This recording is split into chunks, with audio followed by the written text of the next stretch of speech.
Welcome to the Stories with Traction podcast.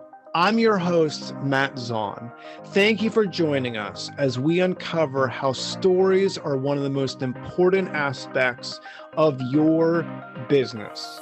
We'll talk about struggles, victories, and how you can utilize strategic storytelling to inspire those around you to action. Enjoy this episode. I'm excited because for everyone listening that has been listening the last few weeks, we've touched on LinkedIn strategy with Dan Mott. We talked about the why. We talked about the what. Now we're going to jump into the how to actually pull this off. So for those of you who did not listen to the first two episodes, highly recommend you pause this episode and you go listen to the why regarding LinkedIn with Dan Mott, and then you go listen to the what, because this episode right now is going to make a heck of a lot more sense to you. So let's dive into the how. So I'm joined again by Dan Mott, LinkedIn specialist, LinkedIn strategist, someone who has brought in a good chunk of business for me over the years based on the strategies he's taught me regarding LinkedIn. And we're going to dive into the how. Welcome back, Dan. Thanks, Matt. I'm ready to go for round 3. Sweet. Awesome. Thank you so much. This is the exciting stuff too. This is like the real tactical, like nitty gritty of the strategy, like actually applying it. This is where it starts to get fun. This is what you live for, isn't it? Like you're Mr. Strategy to a T. It's kind of crazy the amount of strategy you put into stuff, but I guess not really, because it's paid off for you in big dividends. So it's good to strategize people. OCD. What? It's heavily fueled by my OCD. That's awesome. I love it. Awesome.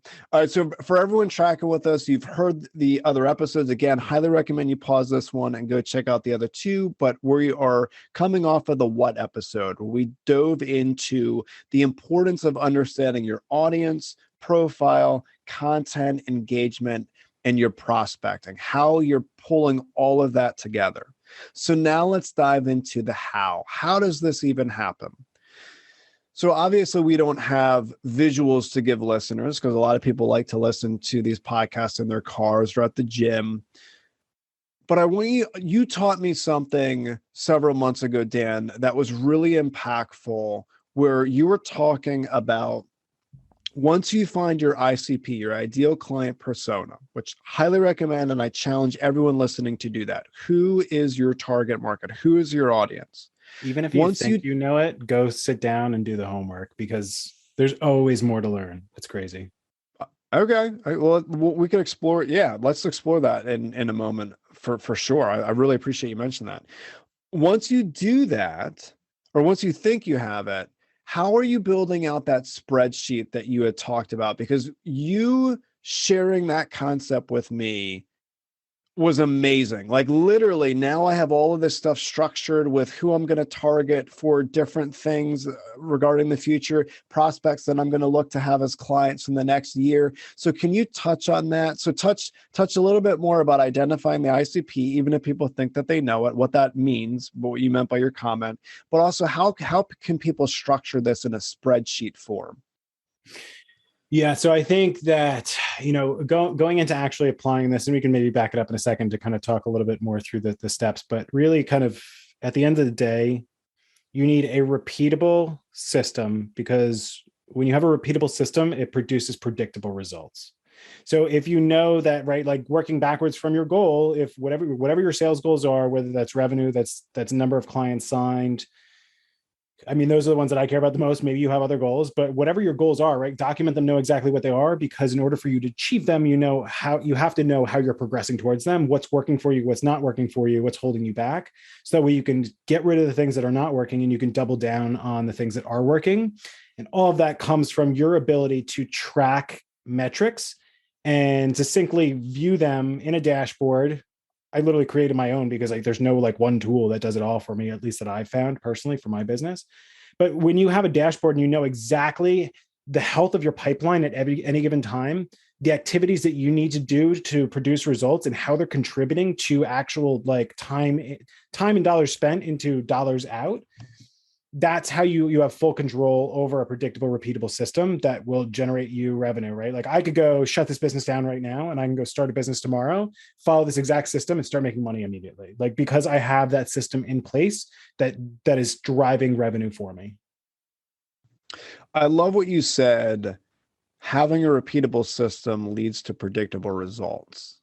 And this is where numbers come in, right? So obviously business is very relationship driven. There's so much to be said about connecting with people and building sound business relationships. However, with that said, once you figure out a system and you say, hey, if I do X, Y, and Z, I input this, I'm going to get this as a result. So for everyone listening, let's say this. Let's throw out an example because I think this example, people are gonna, even if they're not in this industry, they could relate to this. And also this can be an aggressive industry. Okay, so just see the difference between hustling, doing work that might not yield results, and then seeing the difference with what you're saying, Dan. An insurance agent. So an insurance agent, whether it is a smaller agency or whether it's a massive company, but they're still pretty much out on their own, almost being like solopreneurs, if you will. They have a little bit of a structure, but they need to really pound the pavement trying to bring in business. If they need, let's say for simplistic math, they need 10 new clients at a certain time frame. Now they can backtrack saying, if I need these 10 clients, what do I need to do on LinkedIn to produce those 10 clients? So based on what you're talking about, you have the 10, they've identified their ideal client persona. So the people that are within the ballpark of possibilities regarding buying into their insurance that they're selling. Now they can backtrack and say, all right, in order to do that, I need this amount of content. I need this amount of engagement. I need to set this amount of conversations up. So, and again, I really hope that you could speak to at least the nuts and bolts of setting this up regarding that spreadsheet that you had talked about. But have you really backtracked with your clients regarding numbers on if you put this in, you're going to actually have this outcome? This is what you should have. This is what the predictable result should be. Yeah, 100%. So, and it doesn't, like, I can't tell you that right off the bat, because if you're working with me, then you don't have those metrics for me to be able to tell you. So sure, what you would do is, and like the thing that stands out to me, right? Okay, I need 10 clients within this period of time. So that's 10 clients this month, 10 clients this year. Every business is different, whatever it is, right? I need 10 clients and it needs to happen within a certain time frame. So we work backwards from that. We say, okay, awesome. We need to get 10 clients. How are we actually going to do that? Well, in order to sign clients, I need to have sales conversations, right? So I need to know, all right, well, how many of the potential clients, how many of the leads that I speak to actually turn into clients? And chances are you're not going to know that off the top of your head until you actually start tracking this data and know, okay, this is what my close ratio is. That's how you start to figure that out. Okay, so say we do some work, we start working together, right? And you figure out my close ratio is 50%. Which is really good, by the way, but it makes the math simpler. So if you want to sign 10 clients at a 50% close ratio, then you know that you need to have 20 conversations, because at 50%, half of those conversations are actually going to turn into signed clients. So you say, okay, awesome. I need to have conversations with 20 leads. Okay, well, I need to book calls in order for that to happen.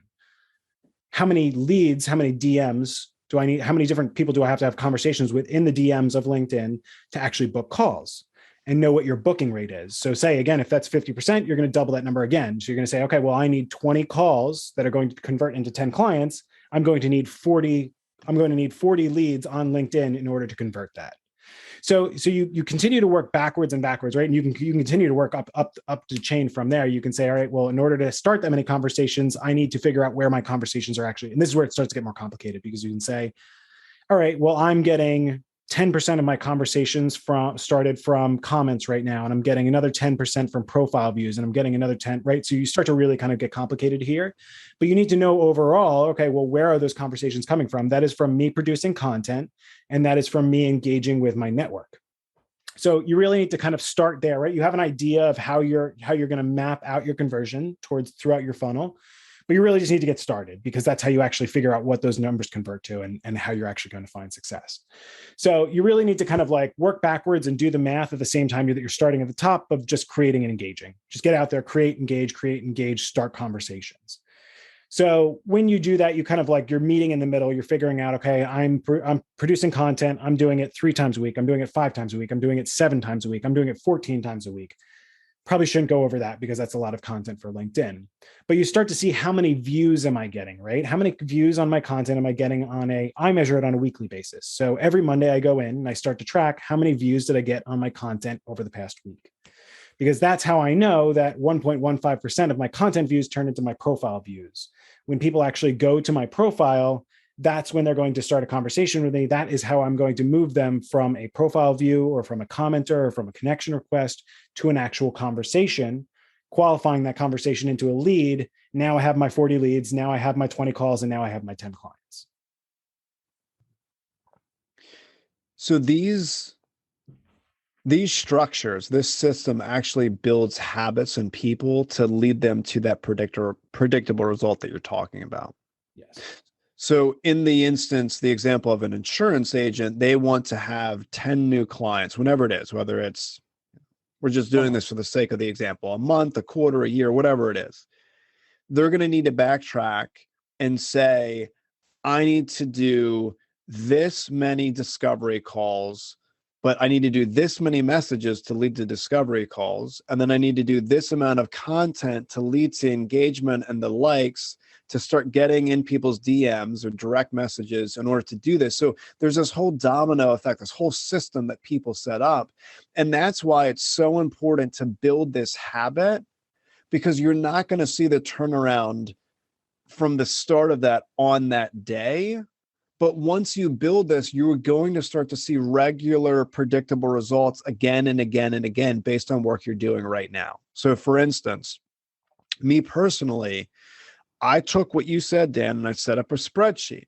And on this spreadsheet, I've identified 50 people that I want in the next year as clients. Okay. Now I recognize I'm not going to get them that day.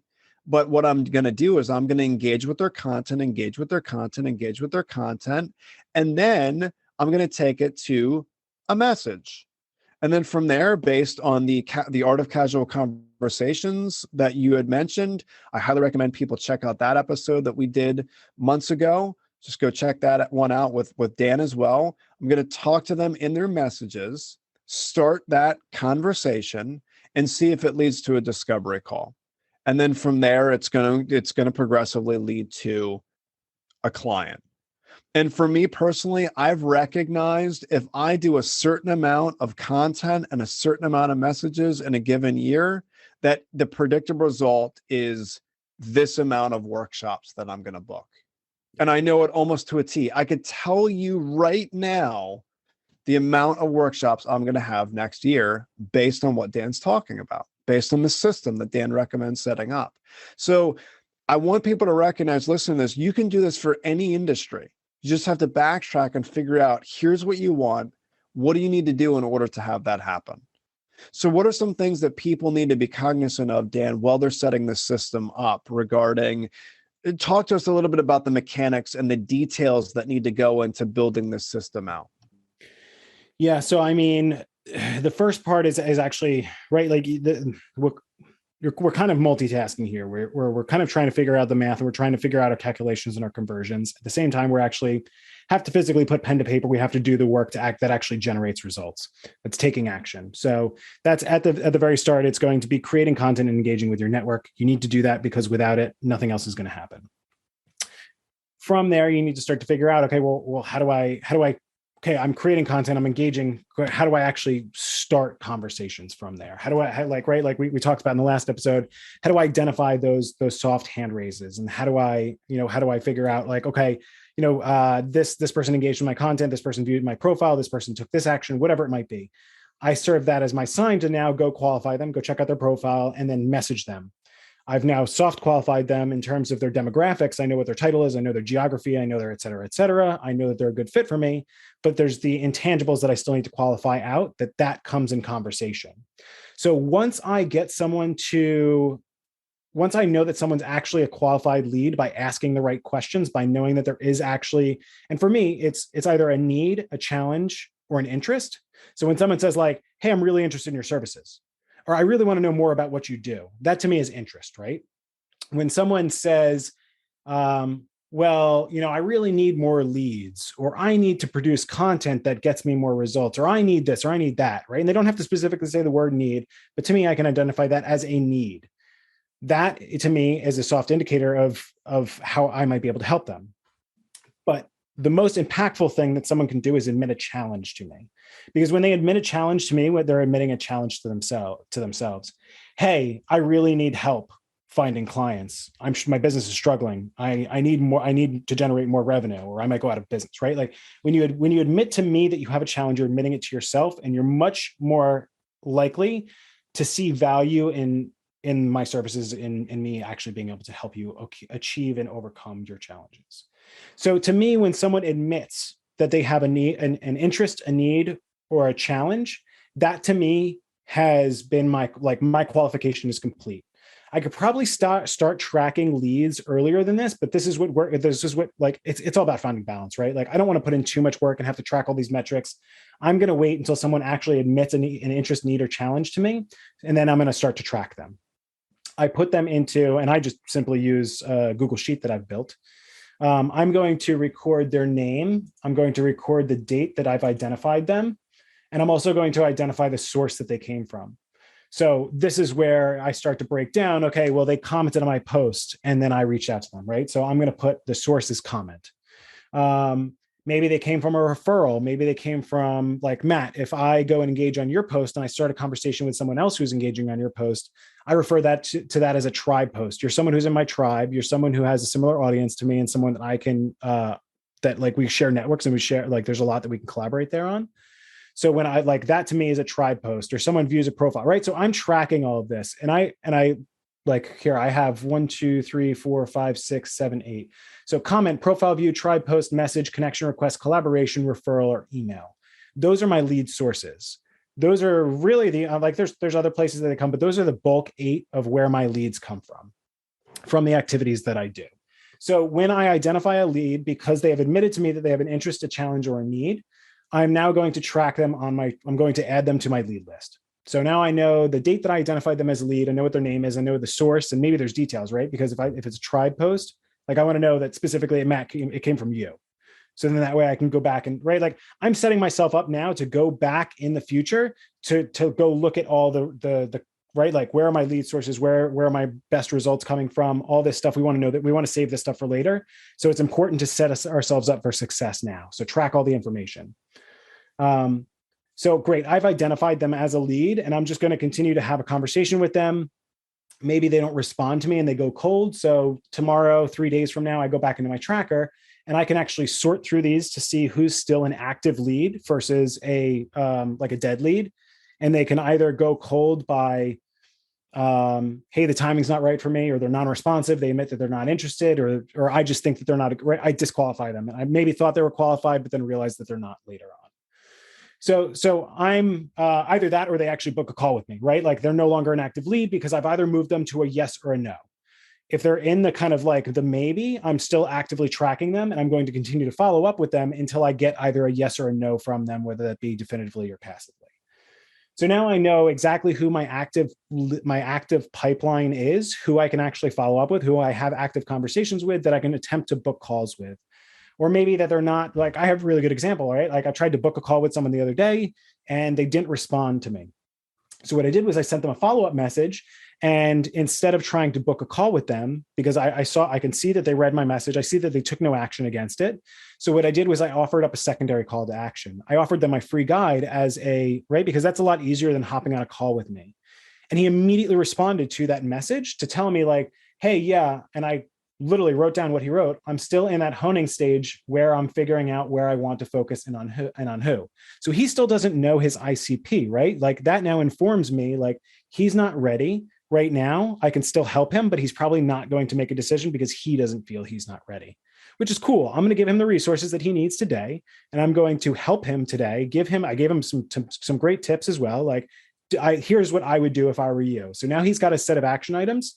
So once he actually figures out who he wants to sell to, who his ICP is, and then he realizes I still don't know how to start conversations with these people, where do you think he's going to go? He's going to come talk to me again. Sure. So sorry, I'm like going way off on a tangent here, but the idea is here, I am actively tracking my leads. I am actively tracking all of the information, the source of where they're coming from and what they're telling me, because all of this stuff lets me know who I need to, where my opportunities are today. And I'm tracking all the information for tomorrow, for next month, for next year, that is going to help me make better decisions in terms of my sales and marketing activities to continue to compound and improve my results from there. I appreciate you going into all of that, because it paints the picture for people on the strategy that can go into this and why that would work. Like, even though it's not going to work for every single person going through that, it is going to lead to a predictable result based on the system that you're creating. X amount of people in is going to equate to Y amount of people out. It's just the way that it's going to work, right? And what I recommend people do from a how perspective on how to start pulling this off, because there are people listening to this thinking like, how in the world do I do that? Like, they're just trying to wrap their brain around it. I recommend people starting with questions that they regularly get asked in their industry that are challenging to others. So Dan, you had mentioned need, challenge, and interest, and how often people that are expressing challenges to you, they're really hot prospects. They're hot leads when they're expressing, here are my challenges, because you have something to fill that void to help their challenge. So if everyone listening really sat down and thought about it, you probably get asked the same 10 questions over and over and over again. Yep. Regardless of what industry you're in, what are the questions? Figure that out. And now you have a foundation upon which you could start building stories out of. So if someone asks you this question, what is the video? What is the text, like text form content? What is an article you might be able to write about that question? What are all the different pieces of content surrounding that question? Then once you post that content, regardless of what the medium for that content is, whether it's video or text or an article, see the engagement that it gets, see the people that are going to post different comments, see the likes and all the different things that you're going to get from that. And now you could start doing what Dan's talking about. Now you can set up this system through a Google Sheets or a spreadsheet where you can say, hey, this person had a comment on this piece of content I put out. So now you're going to send that person a message and say, thank you so much for engaging with my content. I see you went to school at such and such. I actually went to school about an hour away. Start a conversation. That's based on what, Dan, you were talking about, the art of casual conversations earlier. Highly recommend people check that out. And now you're going to start a conversation, and now you are going to direct them to at least opening up about the challenges that they have. And then you're going to be able to share different things based on them asking you on what you do. Is that around the lines of what we're talking about, Dan, regarding content to prospect to client? Yeah, exactly. So there's a lot of learning that can kind of happen in between that, but right, like I went into super high detail here, and really, when you like, if you want to, like, Ray, if what I told you is overwhelming, then cut it back, right? Like, just start to listen to what, exactly like Matt said, start to listen to what your leads, your audience, your prospects are telling you. If a post does not do well, then don't talk about that same topic. If it does well, then double down on it, continue to talk to it. When you book calls with people, you start to have conversations with them, ask them what they care about, right? You can take a market research approach to it. Like, don't even try and sell them. Try and just, hey, I'm genuinely trying to figure out, like I work with a lot of people like you, and I genuinely want to know, like, what keeps you up at night? Like, you ask those pain questions, you try to understand and reverse engineer, like, what is going on, what do your customers actually care about, so that way you can continue to apply that. And you don't need to track all of this stuff to start. You can eventually get that, right? Like, I'm on version 9 of my tracker. Like, this stuff, it was not anywhere near as complicated as it is today as version 1 was. But if you literally just start the process of tracking your leads, it starts to build up this habit, it starts to build up this routine, and it starts to build this system that you can continue to improve and evolve. But when you just start to go out there and willy-nilly do stuff without tracking what you're doing and figuring out what's working and what's not working and actually documenting it, so that way you can come back and revisit it later, that's where you're never going to make forward momentum. You're going to get stuck spinning your wheels doing the same thing over and over again because you don't have the data to tell you, I've tried this before and it didn't work out for me. Sure. And also there are people listening to this that run large organizations where they may be thinking, I don't have time for this. Hire someone. I cannot tell you how many organizations I'll go into and I'll do a workshop for, I'll speak to them, and they're pumping insane amount of money into ad dollars, but yet they still haven't caught on to the magic of LinkedIn. Hire someone to set up a system for you so that you could start doing this. Reach out to Dan Mott and have them set it up for this person, right? So it's really, really important to get this established within your company, regardless of if you're a solopreneur or whether you are a CEO of tens of thousands of people. It's absolutely critical that you have someone that is in tune with what's happening on LinkedIn so you could start this process. And if you have a larger organization, you have a ton of stories to pull from. You have tons and tons and tons of content you could be pushing out on your business page on LinkedIn that prompts action, prompts that engagement. And those are your hot leads that you are going to really actively go towards as prospects to flip to clients. So I appreciate you mentioning that, Dan. Is there anything else outside of the different sheet that you're talking about that people should recognize and be cognizant of? Oh God, my tracker's like 15 pages long, so or it's got 15 sheets in it. So That's awesome. I think I break the right. You want to understand how the process works at a whole, but then you do also have to go down into the nitty gritty, right? Like my KPIs and my goals I set monthly. So once a month, the first of the month, I come in and I sit down and I say, what do I want to achieve this month? What do I want to achieve in terms of content views, in terms of profile views, in terms of downloads, in terms of course sales, in terms of meeting books, in terms of close ratio, right? Like, what are my high level goals? What do I want to achieve? I'm looking at that once a month. Now, when I go into like a week to week basis, I'm looking at my KPIs, my key performance indicators. I'm starting to break that same exact stuff down, but in much more detail, right? Like on a week to week basis, how many views, how are those views fluctuating from week to week? How many likes and comments and shares, and how many posts did I post? What's the engagement rate? How many profile views, so I'm starting to look into much more detail of what's going on here.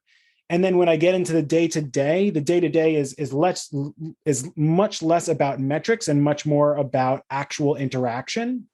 So like I'm looking at my engagement tracker, which is like, I'm going to post. I batch my content. So I do it every Monday and I have it scheduled to go out every single day. But if you're not doing that, then you should be posting, well, pick what you're going to do, right? Commit to a number and do that. I post every day. I'm going to go comment on my own post because there's a call to action strategy that you can use there that you can find out more about in my course or by working with me, or just in other content where we have the time to get to that.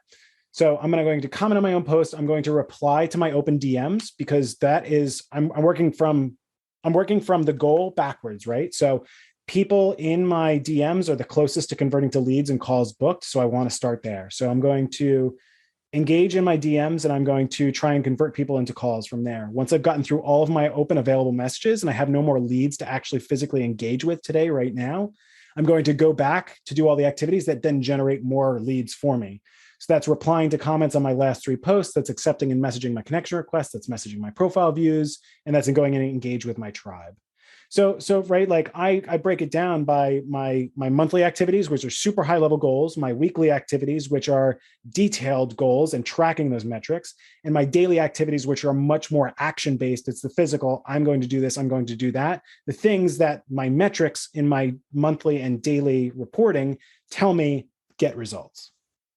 All right. So thank you for describing all that to us. I'm getting a sense that there are people listening that are feeling even more overwhelmed by everything that you just mentioned, thinking, oh God, how do I do this? So, and I appreciate you mentioning your course. So you have built a course that goes into everything that you're saying, even more in depth, correct? Yes. All right. So what are some things that if for people that are feeling overwhelmed, so back to that challenge, they're feeling challenged right now. And all right, I understand the why, I understand the what, I'm struggling with the how to pull all this together. If they are feeling overwhelmed, what are some things that they will learn from this course from an implementation perspective? Sure. So It really, like, everything I teach revolves around the 5 principles of LinkedIn social selling, right? So going back, it's audience, it's profile, it's content, it's engagement, and it's prospecting. So every one of us is at a different stage in our LinkedIn journey. Every one of us has a different market. Every one of us has a different offer. Everyone has different personality. There's a lot of factors that go in. So it's really about identifying where is the biggest opportunity for me today, because there's a lot in here, right? Like, if you really want to get highly detailed, organized, and build a system that is going to be predictable, then you need to take it one step at a time, build it out slow. So you can accelerate that by working with me, by going through my course. So it's about identifying, where is my biggest opportunity? Where's the low-hanging fruit? How can I optimize that? So in my course, I build it out. I break it down into these 5 principles. And then within those principles, I have individual lessons. And those lessons are broken up into anywhere from 5 to 9 modules. And each of those modules are either a download, a worksheet that you fill out information for, or it's a 5-minute video that you watch that explains what is, like, why are you doing this? What is the need? Is this the right thing for you? And how do you actually go about doing it? So it breaks it down nice and easy for you to say, all right, well, what's my problem right now? I'm not generating enough leads. Okay, well, how am I going to figure out, go get more leads? Awesome. Go look at the prospecting section and look at the lessons that are available to you and figure out what's going to work best for you now. Go consume that and go apply it. So I very much built my course in a way that's not like, sit down and watch it from start to finish and then do nothing with it, right? Go watch one lesson at a time, go apply that. And then don't come back for like a month. Like, go spend a month applying it, figuring it out, breaking it, making it better, improving it. And then now you've fixed your problem and you say, awesome, now I'm actually generating leads, but I suck at converting them into calls. Awesome. That's now your next lesson that you go check out. Sure. I appreciate you mentioning that. So what I will do, make it extremely convenient for everyone that's interested in checking out Dan's course. I will include a link to the course in the show notes. But in addition, Dan, we covered a ton of stuff. Okay. We covered a lot in this episode and the 2 previous episodes regarding the why and the what. For people that really want to learn a lot more about you, your background, how you can help them with their challenges regarding LinkedIn, where are some places that they can go to connect with you? The best place is right on LinkedIn itself. Send me a connection request, DM me, literally say that you need a reason to start a conversation with someone. Hey, Dan, I checked you out on Matt's podcast, right? Like, that's your boom. There you go. I've given your conversation starter, your icebreaker, reason to connect with me. I'm obviously going to connect with you and start a conversation, as opposed to thinking that you're going to pitch slap me and I'm going to write you off. Awesome. Good advice. Sound advice. I will include Dan's LinkedIn profile in the show notes. Highly, highly recommend connecting with Dan or following him on LinkedIn. I've learned so much from you, Dan, just following your content on LinkedIn. It's been incredible for me as a content creator in business. And I appreciate the time you've spent with us right now, going into the how, kind of showing us behind the curtain different things that you've done with your data and the strategy and the systems. And I really appreciate what you said. Having that repeatable system leads to predictable results. And if people take what we've gone over regarding the why, the what, and the how, they're going to be able to start to see those predictable results come to life in their business. So I cannot thank you enough for your time. Thank you so much, Dan, for being with us. Yeah, you bet, Matt. You know I love talking about it, and I'm more than happy to do so any day of the week. Thank you for listening to the Stories with Traction podcast. If you have a story that you would like to share, feel free to drop an email to matt@mattzaun.com with the subject line Stories with Traction. Also, feel free to connect with me on LinkedIn, where I share tons of resources on how you can be a better storyteller. Remember, if you want to persuade with power and inspire those around you to action, you must share more stories.